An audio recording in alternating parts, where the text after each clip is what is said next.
In today's edition of the Red Sox Rundown by Chat Sports, we are going to look at 5 Red Sox free agent targets and whether or not I think that Craig Breslow and the Sox will sign them. Welcome into this edition of the Red Sox Rundown, back in the home studio for today's video. But whenever the Red Sox make a move, we're going to make a video, and I have a feeling that they're going to make some moves pretty soon. Teams can start signing free agents.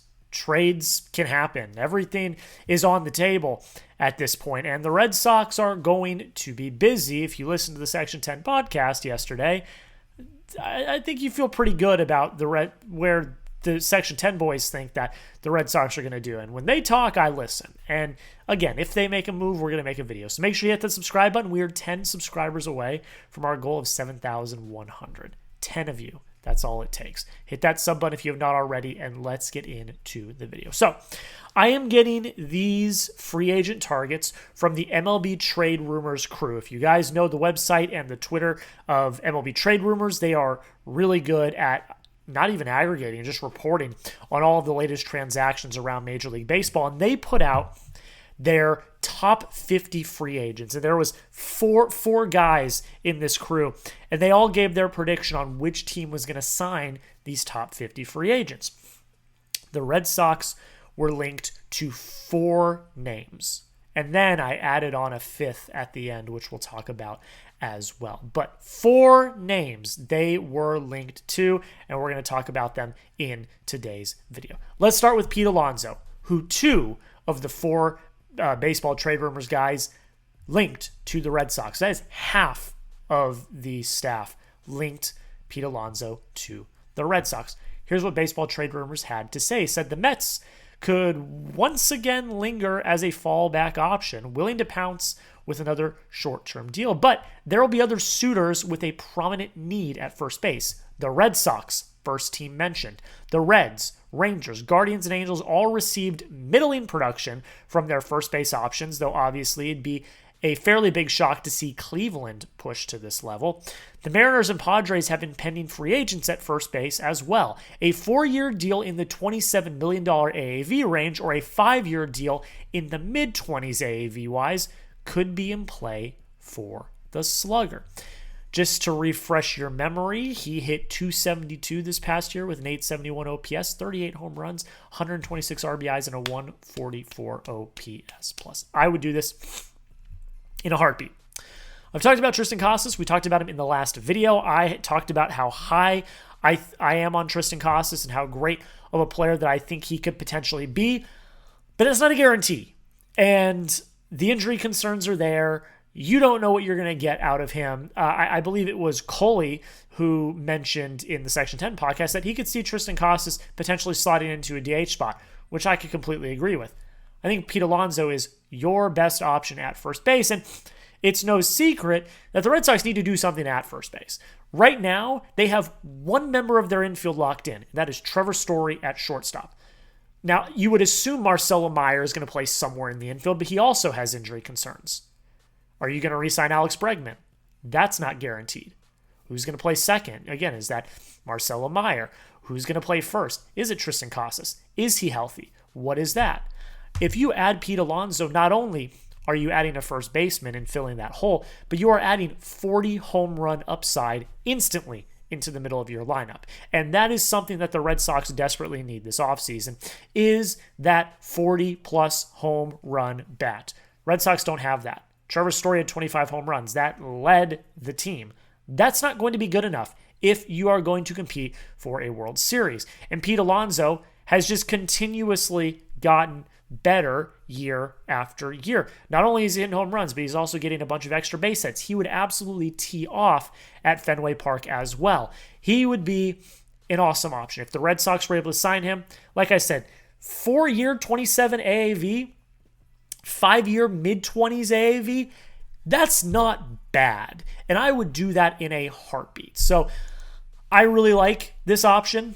I think, again, it fills 2 needs. It fills 1, a first baseman, and 2, the 40-plus home run slugging ability that you need in the middle of this lineup. It fills 2 of those slots instantly. I would definitely do this if the opportunity presented itself. I don't know if Breslow wants to go down this road. I think he might favor Kyle Schwarber over a Pete Alonso, but this is definitely something the Red Sox should look into. If you were Craig Breslow, would you sign Pete Alonso? Type Y for yes if you would, type N for no if you would not. Let me know down below in the comments. I want to hear your thoughts. Let's talk about Dylan Cease now. He was linked by 2 of the MLB Trade Rumors guys to the Red Sox. So again, half of the voting pool linked Dylan Cease to the Red Sox. Now, it's no secret the Red Sox need to sign a number 2 starter. And Dylan Cease is someone that I'm high on and I think would be a good fit in Boston. Here's what the MLB Trade Rumors guys had to say. He said, if something close to $200 million isn't presented, Cease and Boris may look to sign a 2 or 3 year deal with opt-outs, earn a large salary in 26 and re-enter the market sans qualifying offer, and hopefully with a 3.50 or better ERA. As with any free agent on this list, 2 years with an opt-out might be less than ideal given the expected lockout during the 2026-2027 offseason. Cease's market could include the Giants, Mets, Blue Jays, Orioles, Red Sox, Cubs, and Angels, among others. I know the first thing that everyone's going to say, Jack, his stats on paper were not good last year. 168 innings, 4.55 ERA, 215 Ks, 71 walks, a FIP of 3.56. I totally understand the concern here, but I think that Cease has a track record of being a really solid pitcher, being a really solid top of the rotation pitcher. And I also want to add this note. If he does not have to be the ace, which I'm not saying he was the ace in San Diego, there was also Michael King and Yu Darvish among others, but I mean, Cease is like the guy. If he's the number 2 behind Garrett Crochet, maybe that takes a little bit of pressure off. Something to think about. And you get him into the Red Sox pitching lab. Like, I trust Andrew Bailey. I trust Craig Breslow. I trust the people behind the Red Sox pitching lab. If you can get Dylan Cease into the Red Sox pitching lab to potentially get even better than he already has been, I think it's a perfect fit. If you're going to sign a free agent pitcher, I would sign Dylan Cease. Now, my preferred route would be to trade for a starting pitcher, whether that be a Freddie Peralta or a Joe Ryan would be probably my number 1. Or if available, Hunter Green. I know Mitch Keller was also linked to the Red Sox. I don't know if I'd be as bullish about that as your number 2, but I'd much rather go into the trade market. I think the Red Sox are going to be very active in the trade market, but if you're going to sign a pitcher in free agency, which they might, I think Dylan Cease is the way to go. Let's move on to the next one. Munetaka Murakami. We are going to talk about this name until he ends up signing. Yesterday, it was announced officially that Murakami would be posted. And so that means he will be a free agent. He will be signed this offseason. You guys know how I feel about Murakami, but let's hear what the MLB Trade Rumors guys had to say. He was linked by 1 of the MLB Trade Rumors guys to the Red Sox. Here's what Murakami had to say.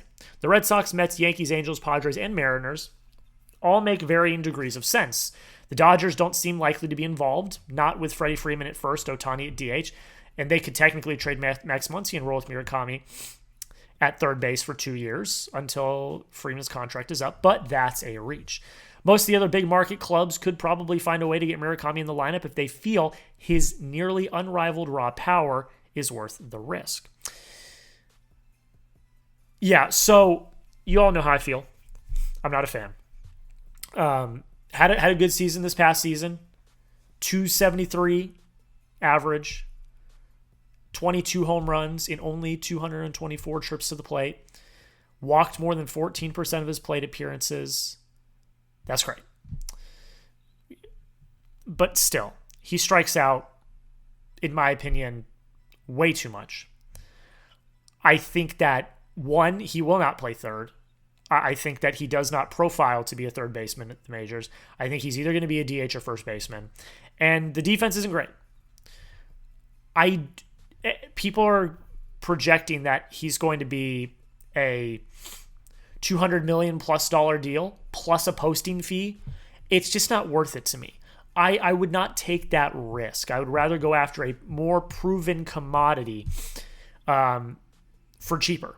You can get Pete Alonso, and I get it. Murakami's also 25. He's young. You can get him for years of team control. But if you can get Pete Alonso for 5 years, mid-20s, as opposed to Murakami for over $200 million plus a posting fee, I'd rather bank on a more surefire option than the kind of unknown Murakami.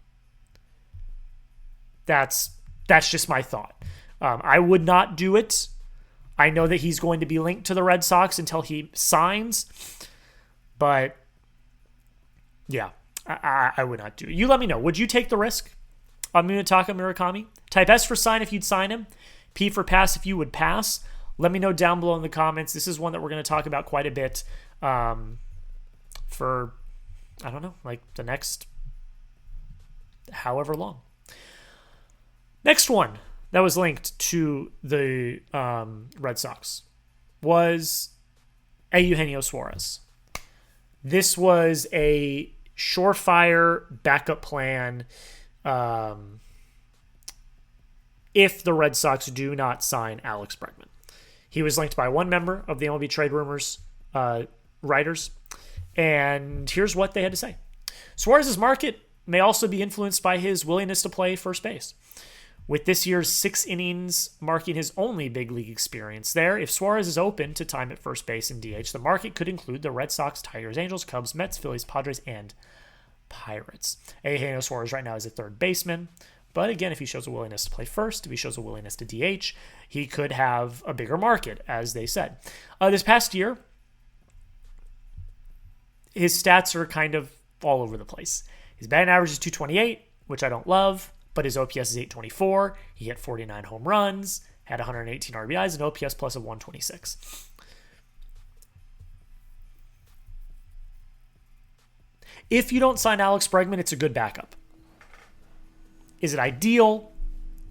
No. The defense is fine. Don't think it's as good as Alex Bregman's defense.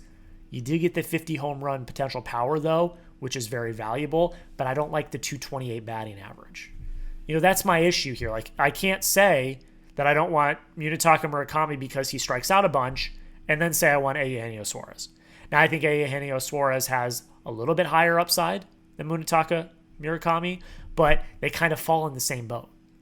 You know, don't get a lot of base hits, hit a lot of homers. I don't love it. This is very simple to me. And I'm going to say this time and time again throughout this free agency process. Just re-sign Alex Bregman. It's as simple as that.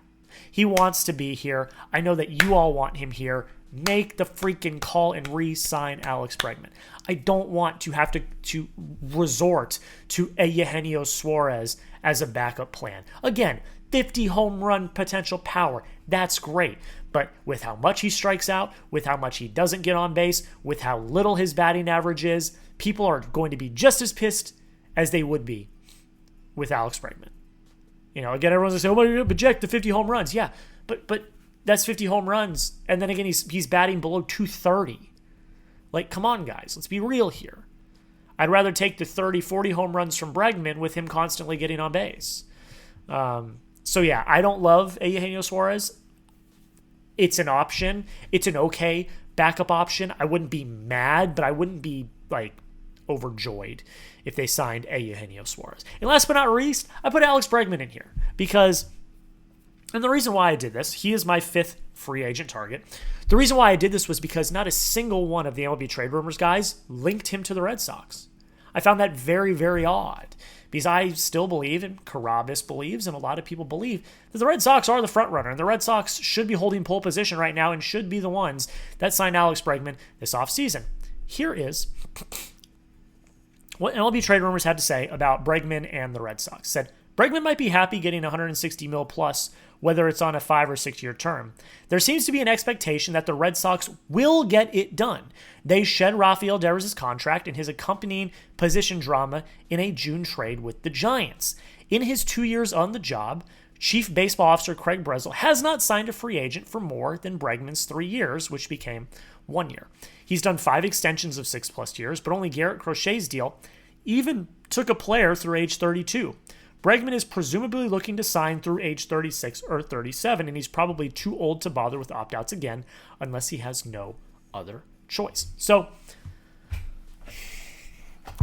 the rationale they're using here is that Breslow has never signed someone this old to a contract that long. But this is his, third offseason? The first offseason, he was getting his bearings. Like, he was trying to build his staff and, figure out what his team was. Last year was, bringing in Alex Bregman, trading for Garrett Crochet, starting to make the foundation of a potential playoff team. This year is all full steam ahead. This year is and should be full throttle. So I don't think that, them not projecting Bregman back to the Red Sox just because Breslow has not had a history of signing players to long contracts, I don't find that fair because it's very situational. So I still think that the Sox are the favorites to sign Bregman. I think Bregman wants to be here. I think that the Red Sox will need to pay up, though. They will need to sign him to that 5-6 year deal, but I'm perfectly fine doing that. I'm perfectly fine having him at third base for however many more years. I'm perfectly fine having him in this lineup and being the leader in the clubhouse. This team will win playoff games. This team will win playoff series. This team will vie for World Series if Alex Bregman is in the clubhouse. If he's not, I'm not as confident. I'm confident, but not as confident.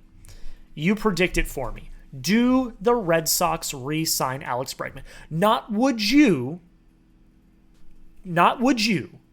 Do you think they will? Whether you like it or not, do you think they will? Comment yes, comment no down below in the comments. I'm going to say yes. I still think they're the favorites. I think they will. Now, I want them to, but I think they will. So you let me know. Do you think the Red Sox will re-sign Alex Bregman? That's where we're going to end it, folks. Thank you all so much for taking the time to watch this edition of the Red Sox Rundown. Make sure you hit that subscribe button if you've not already. Join us here on the channel. Also, make sure you follow me on social media. Everything is going to be linked down in the comments and the description of today's video. So thank you so much for watching. And until next time, go Sox.